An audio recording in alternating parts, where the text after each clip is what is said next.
afternoon, and thank you, Mr. Malhotra. If I've not made it thus far in my life, I'm not going to make it now. So,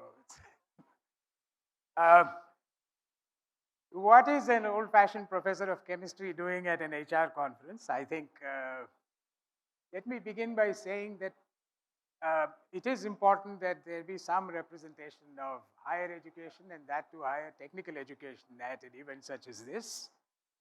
And listening to the speakers as well as the panel discussion in the first session, there were many terms that I heard which are some of the things that we've been dealing with, and I will get to the topic of the lecture in a minute. So there was motivation, change and readiness to adapt, evolve, get over your fear of change. These were from Mr. Chetan Bhagat.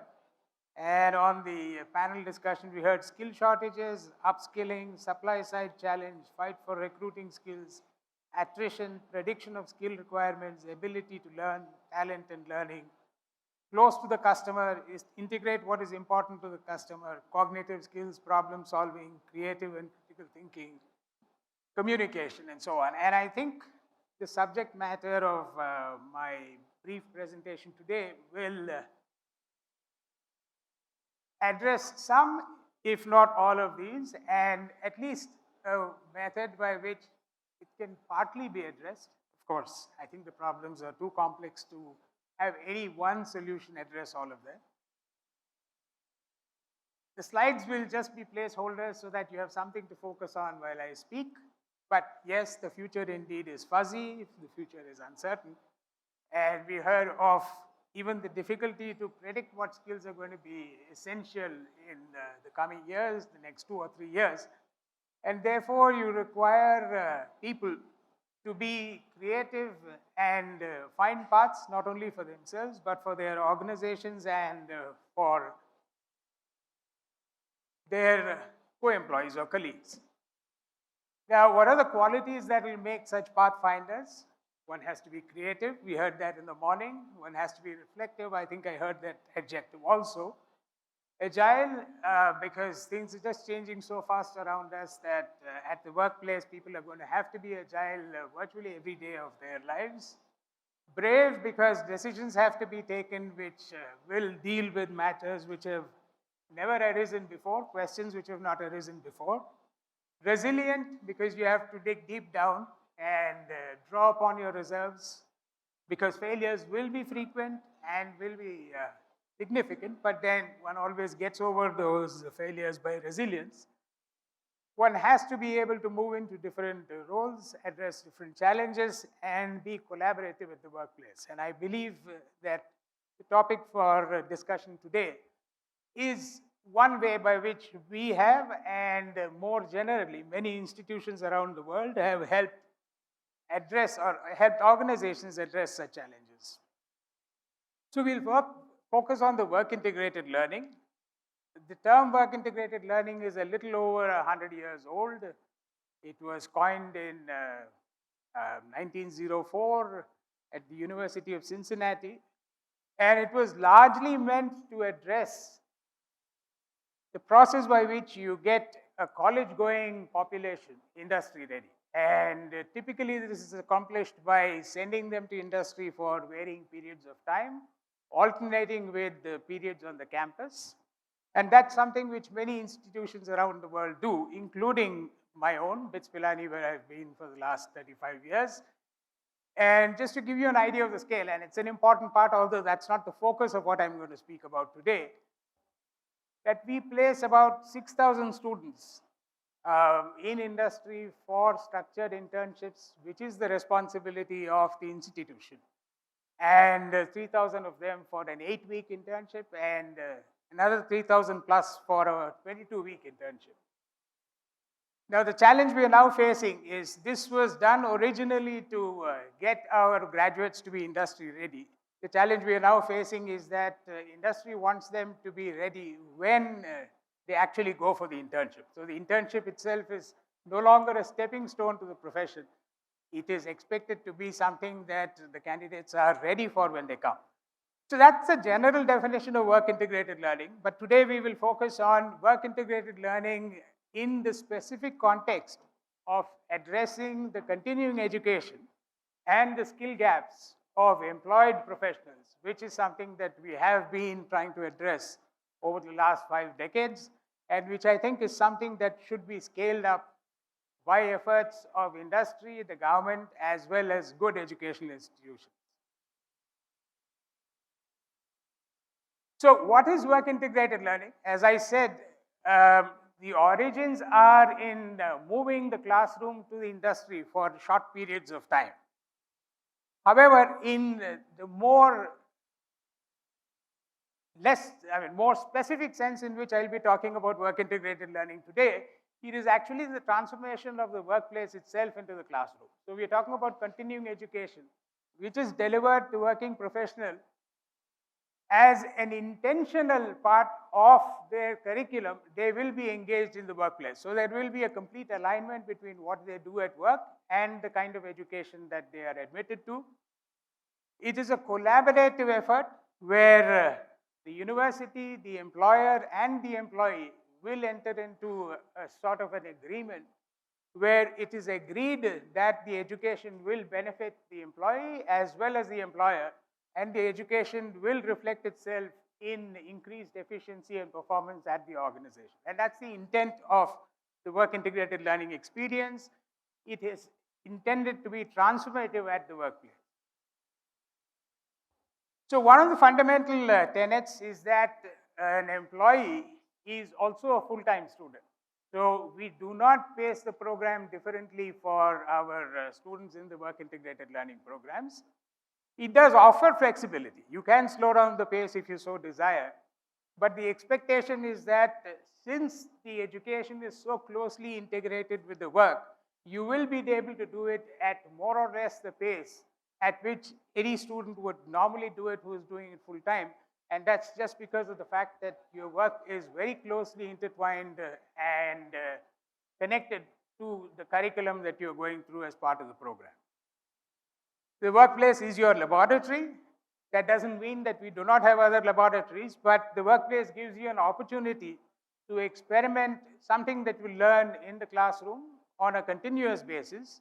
And much of this activity actually leads to productive contribution to the group and to the organization as a whole. It is a formal education program, and therefore it is not like a training program, which is sharp and very focused in imparting a particular skill. So the concept of work integrated learning is to ensure that the foundation is very strong and enables you to be able to draw and apply concepts that you learned from a range of subjects in the context of the problems that you face at work. And so even as we do this, we also build the skills as required by the organization in the current times. What it does is to prepare the individual to solve ill-defined problems. An ill-defined problem is one where, first of all, you only have a bunch of observations from which you have to create a problem definition, and then there is no recipe for creating a solution to that problem. So you will apply the concepts that you learn in the classroom in ways that you have to figure out yourselves. And we have observed time and again from feedback from employees as well as employers that this happens very successfully. And this happens largely at the initiative of the individual, although it is supported by the institution and the faculty. The range, it has always been a widely held belief by our institution that generalists are quite often far more efficient at problem solving or complex problem solving than those who are very specifically skilled to address only specific areas. So our programs also cover not just foundational subjects, but even at the advanced levels, they will cover, or good work integrated learning will cover a range of subjects which will address the audience's need to be able to draw upon a variety of skills in order to be able to address problems in the workplace, which are by their very nature ill-defined. There is no compromise on rigor. And that is because rigor is the only way you will build resilience and retention. Here I'm using the word retention in multiple senses of the word. One is retention of the employee in the organization, but also retention of the student in the program. And for the kind of programs that we run, we have an extraordinarily high success rate, and that too in the normal duration, which tells us that people are able to draw upon their inner reserves and successfully not just complete the programs, but also advance in their careers in their current organizations or beyond those. There is an emphasis on experiential learning. As I said, the workplace is a laboratory, but increasingly over the last decade, we have harnessed the power of technology, and we have a number of remote and virtual lab possibilities. And I think this is something that educational institutions and the government should take up in order to address the need for laboratories to not just act as a training ground to test concepts, but also to build on problem-solving skills. And that's something that we do very, very extensively with our virtual laboratories, where students have to work on extreme problems, which you cannot all the time create real situations of at the workplace. So you simulate the situations and find solutions. And I think this is a very significant part of our experiential learning education. Of course, every program ensures that a significant time at the end of the program is spent on a capstone or a dissertation, where the candidate will pick a problem which is a relevant problem to the organization and will have to apply whatever has been learned in the course of the program to solving that. And we have many, many instances of innovative solutions resulting in creative solutions and immense savings to the organization. And I think that's a very significant part of the work-integrated learning. So to repeat, work-integrated learning is an effort to provide rigorous, strong foundation, broad as well as deep education with a significant modicum of experiential learning to working professionals in domains aligned to their areas of work, to ensure that not only do they develop the potential to go ahead in their careers, but even as they progress through their education, they are able to demonstrably increase their productivity and efficiency at the workplace. And I will show you some statistics that will tell you that we've done reasonably well on this. This is a slide about the institution that I represent, BITS Pilani. I dare say some of you might have heard of the institution. It's not very far from here. But of course, we are now spread across the globe. We have campuses in Pilani, Dubai, Goa, Hyderabad, Mumbai, and then this campus that I am here specifically to represent today, the work-integrated learning programs. On our campuses, we have about 18,000 plus students, about 1,800 faculty, including regular and adjunct. We have about 65,000 campus alumni, many of them very distinguished. We are known for an institution, we have always been known as an institution which is excelled in academics, but increasingly we are also a research-focused institution. And you can see some of the indicators in terms of rankings. And a bit about the work-integrated learning programs. As I said, we've been doing this for 50 years now. We have over 100,000 alumni, that is people who have graduated from these programs. You will see that that's greater than the sum total of all our campus alumni. So you will also see that this is a method of education where industry partners with educational institutions. You don't prescribe curriculum to us because we may not listen to you. But if you partner with us, we will certainly factor what you tell us into our design of the curriculum.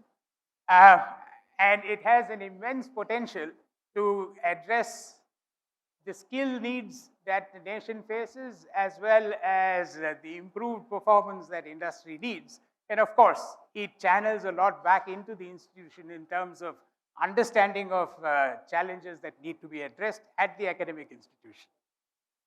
We are an institution of eminence. We were one of the 6 institutions in the first lot of such, declared by the Ministry of Education as institutions of eminence.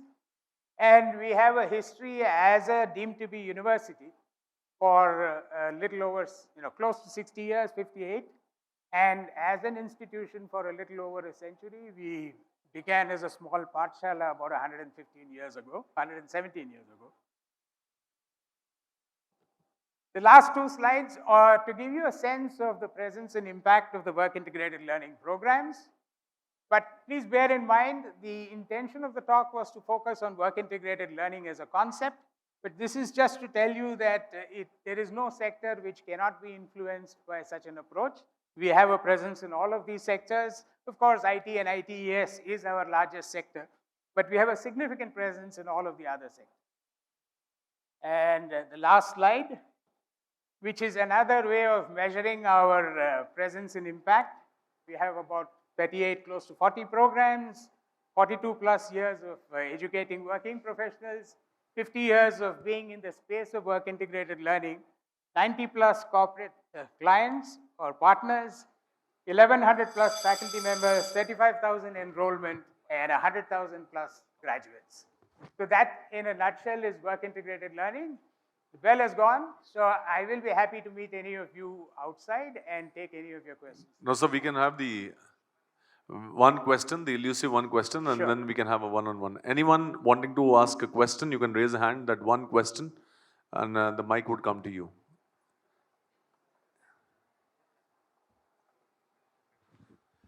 Okay. Hi, this is Jyoti. I also come from the educational world, and I belong to India's first government skill university. So as you are saying that you are having a model with industry, so I know that many industries or a lot of industries are working with you. So I just want to understand, any challenge you are facing in this model? I mean, we face a number of challenges, right? So since we are working with industry, and since one of the questions that was referred to was the ability to predict the skill gap, predict the skills that are going to be important, so we are faced with the same challenge. And we have to address it in the same way that corporates do. So what we do is to work with corporates and to work with the consultants to identify the markets that are growing and the areas that skills are going to be required in, and ensure that we don't develop a skilling program, ensure that we are able to adapt one of our formal education programs, because we do only formal education. We adapt one of our formal education programs such that it does offer a rigorous qualification to the candidate, but at the same time, it helps develop skills which can be put immediately to use. So doing that is not easy. So while I said, what is a professor of chemistry doing at a conference such as this? I don't do any chemistry. I do HR and I do finance. So I constantly have to see how to help people develop themselves. And of course, I also have to manage money. So that's one of the challenges. All right, thank you. Okay, thank you all for your attention.